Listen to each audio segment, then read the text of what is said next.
નમસ્કાર વિદ્યાર્થી મિત્રો અને વાલીઓ.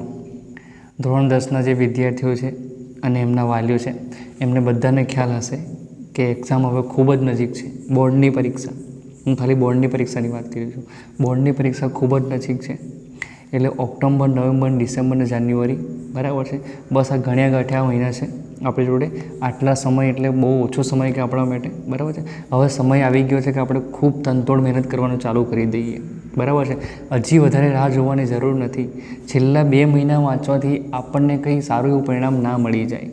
ખૂબ લાંબા સમયથી આપણે કન્ટિન્યુઅસ મહેનત કરતા આવીએ ને તો જ આપણને સારું પરિણામ મળે. જે માણસો છેલ્લા 2 મહિનાથી વાંચવાનું ચાલુ કરે છે ને એ ખાલી પાસ થવા માટે કરતા હોય છે. જો આપણે સારું ને ઉજ્જવળ ભવિષ્ય બનાવવું હોય, 10મા ધોરણમાંથી કંઈક શીખીને બહાર નીકળવું હોય તો આપણે અત્યારથી એને મહેનત કરવાનું ચાલુ કરી દેવું પડે, બરાબર છે.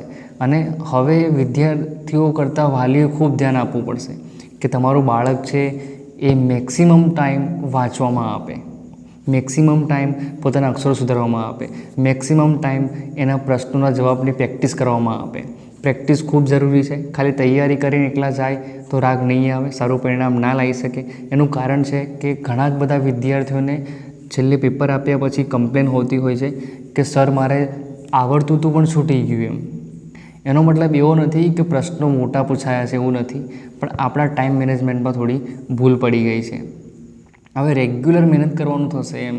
આ બધી વસ્તુને કે પાછલા પેપરો સોલ્વ કરવાના, જે જૂના ક્વેશ્ચન પૂછાયા છે એનો આન્સર આપણે કેવી રીતે લખવો છે, સર જોડે ડિસ્કસ કરવાની કે આમાં મારે શું શું ભૂલ પડી શકે છે, પોતાની ભૂલ જાતે ખોળવાની પ્રેક્ટિસ કરીને કે જે આવો પ્રશ્ન પૂછાય તો મારે શું લખવાનું, બરાબર છે. આ બધી વસ્તુઓ પ્રેક્ટિસ કરવી પડશે, અક્ષરો સુધારવો પડશે. હું સ્પીડમાં લખીશ તો મારા અક્ષરો કેવા હશે કે આપણે બોર્ડમાં થોડું સ્પીડમાં લખવું પડશે. વધારે સ્પીડમાં નથી લખવાનું, થોડું સ્પીડમાં લખવું પડશે. એટલે એ સ્પીડમાં મારા સારા અક્ષર આવે છે કે નહીં, પેન કઈ વાપરવાની છે, અત્યારે મારે પેન જે રેગ્યુલર કરી દેવાની છે, કયા માટે એક જ પેન વાપરવાની છે, આ બધી નાની નાની બાબતો માટે ધ્યાન રાખવું પડશે કે ભાઈ પરીક્ષા તરીકે આટલા કલાકની મારી પરીક્ષા હોય છે તો હું એટલા કલાક કન્ટિન્યુઅસ બેસી શકું છું કે નહીં, એક ફોકસ રાખીને બેસી શકું છું કે નહીં. આ બધી વસ્તુની પ્રેક્ટિસ કરવાનું ચાલુ કરી દેવાનું છે.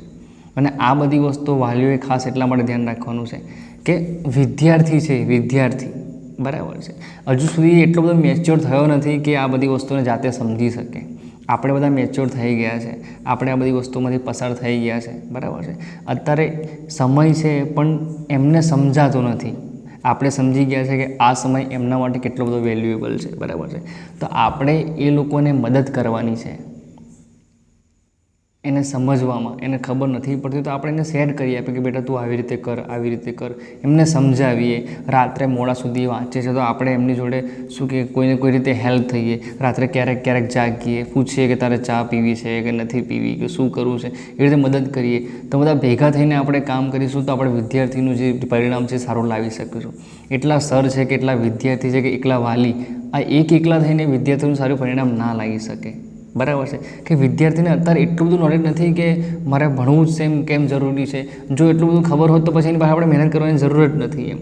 હું જાણું છું કે બધા વાલીઓ આખો દિવસ મહેનત કરી અને સાંજે આવતા હોય છે એટલે છોકરાઓ પાછળ શું કહેવાય કે ધ્યાન આપી નહીં શકતા, પણ હવે આપવું પડશે. જો તમે તમારા બાળકનું સારું એવું ભવિષ્ય ઈચ્છો છો તો તમારે તમારા બાળક પાછળ આટલી તો સ્ટ્રગલ કરવી જ પડશે. રાત્રે આવો એટલે એની જોડે થોડા બેસવું પડશે, બરાબર છે. સાંજે ત્યારે વાંચે છે ત્યારે ધ્યાન આપવું પડશે, બરાબર છે. છોકરાઓ કઈ ભૂલ કરે છે એની પર ધ્યાન આપવું પડશે. કેટલી વાર વાંચે છે થોડું ટોકવું પડશે, ટોકવું પડશે, બરાબર છે. ટોકવું તો પડે જ કે વિદ્યાર્થીને ખબર નથી હોતી કે હું આ જે સમય છે મારે ક્યાં યુઝ કરવાનું છે એમ, બરાબર છે.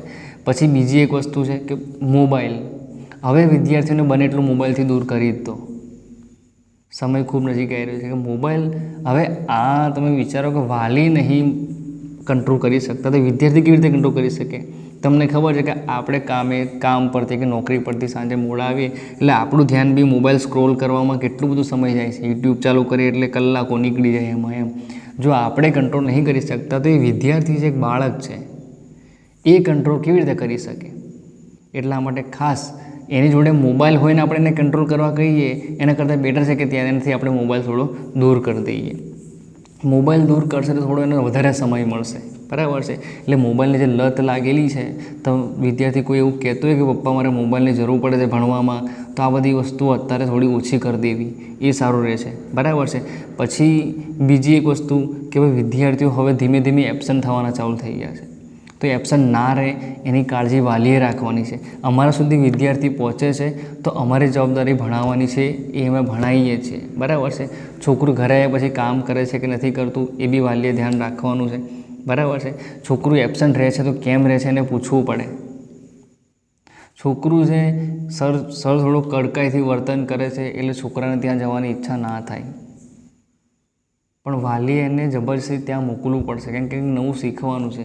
બરાબર છે. એટલે વાલીએ આ વસ્તુ કાળજી રાખવી પડશે કે ભાઈ અમે ક્લાસ સુધી કે સ્કૂલ સુધી છોકરાઓને રેગ્યુલર પહોંચાડી દઈએ. બરાબર છે. પછી બીજા વિદ્યાર્થીઓને આ પ્રોબ્લેમ હતી કે સર મારે પહોંચવામાં તકલીફ પડે છે, ટાઈમ નથી સેટ થતો, આ છે તે છે. બરાબર છે. આવી તકલીફો આવશે, તકલીફ સહન કરશો તો ચમકશો નહીં યાર. જેવી રીતે હીરો ઘસવાથી ચમકે, આ બધા ઉદાહરણો તમે સાંભળેલા જ હશે. બરાબર છે. એવી રીતે આ બધી તકલીફોથી બહાર નીકળશો તો સારા પરિણામ આવશે ને. સહેલાઈથી તો કશું મળી ના જાય. આ બધું વસ્તુ વીટશું તો તમે સારું રિઝલ્ટ મેળવી શકશો.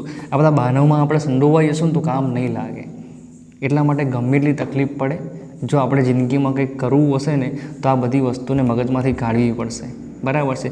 પહોંચાતો નથી, રસ્તો આવો છે, સમય સેટ નથી થતો, આપણે વહેલા જાગીને સમય સેટ કરવો પડશે, વાલીએ ક્લાસ સુધી મૂકવા આવવું પડશે. છોકરાનું ભવિષ્ય ઉજ્જવળ બનાવવું હોય તો આ બધું કરવું જ પડશે.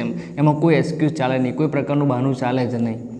બરાબર છે. તમે છોકરાઓને ઘરે ભણાવી નથી શકવાના. બરાબર છે. એટલા માટે કોઈ ભણાવે છે ત્યાં સુધી પહોંચાડી દો, બીજી બધી વાત પછીની છે. બરાબર છે. એટલે ખાસ છોકરા પાછળ મહેનત કરવાનું ચાલુ કરી દો. મોબાઈલ દૂર કરાવી દો. બરાબર છે. એને શું પ્રોબ્લેમ છે પૂછો. મોબાઈલ જે વાંચવાની જગ્યા છે એને કમ્પ્લીટ બનાવી આપો. લાઇટ બાઇટ કમ્પ્લીટ સેટ કરી આપો. ખુરશી હોય તો ખુરશી, નહીં તો નીચે પાથરવાનું હોય પાથરવાનું. છોકરાનું ધ્યાન રાખો કે બેડ પર બેસીને ના વાંચે. જે માણસ બેડ પર બેસીને વાંચશે ને એ શરીરને આરામ આપે છે, અને આરામ કરતાં કરતાં કશું જીવનમાં હાસિલ થતું નથી. શરીરને થોડી તો તકલીફ આપવી જ પડે. બરાબર છે. એટલે આરામ કરીએ આપણને કશું મળે નહીં, તો ઊંઘતા વાંચવાનું કે ભાઈ આરામ કરતાં વાંચવાનું. ખાટલા પર ઊંઘવા આપણે શું કે વાંચવા બેસીને એટલે થોડું કામ કરી લઉં, પછી એવું વિચારે કે ના ભાઈ હમણાંથી વાંચતો હું સવારમાં જાગીશ. આ બધા બાના સહેજ બી નહીં ચાલે. બરાબર છે. ઓછું ખાવાનું ચાલુ કરી દો. ઓછું ખાવાનું, કાં તો રાત્રે ઊંઘતી વખત ખાવાનું. પરીક્ષા સુધી આ ટાઈમ ટેબલ બનાવી દો તો પરિણામ સારું આવશે.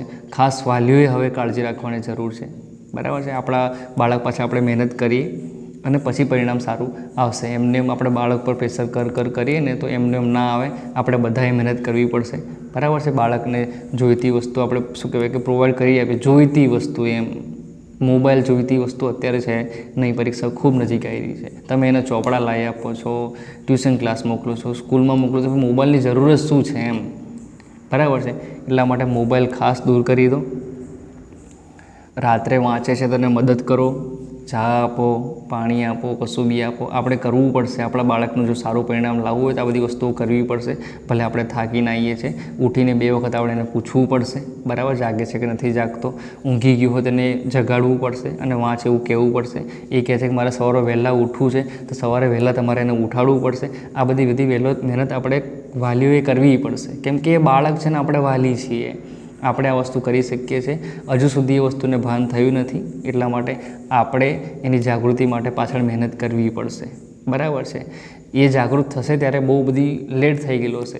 એટલા માટે આપણે એને થોડી મદદ કરીએ. આપણું છોકરું છે, બરાબર છે, સારું પરિણામ લાવશે, તેનું ભવિષ્ય સુધારશે, આપણા ઘરનું નામ રોશન કરશે. બરાબર છે.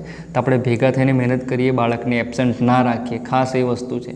કોઈ પણ વસ્તુમાં એબસન્ટ ના રહેવું જોઈએ બાળક આપણું, સ્કૂલમાં હોય કે ટ્યુશન ક્લાસમાં હોય. બરાબર છે.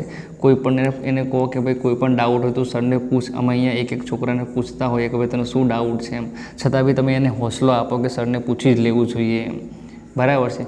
એટલે ખાસ પરીક્ષા નજીક આવી રહી છે. મારો આ મેસેજ એટલા માટે છે કે તમે બાળકને તૈયાર કરીએ આપણે ભેગા થઈને. જો બાળકથી નથી થતું પછી આપણે એને ટેકો આપીએ. ઓકે, તમને ખાસ વિનંતી છે. જય હિન્દ, જય ભારત.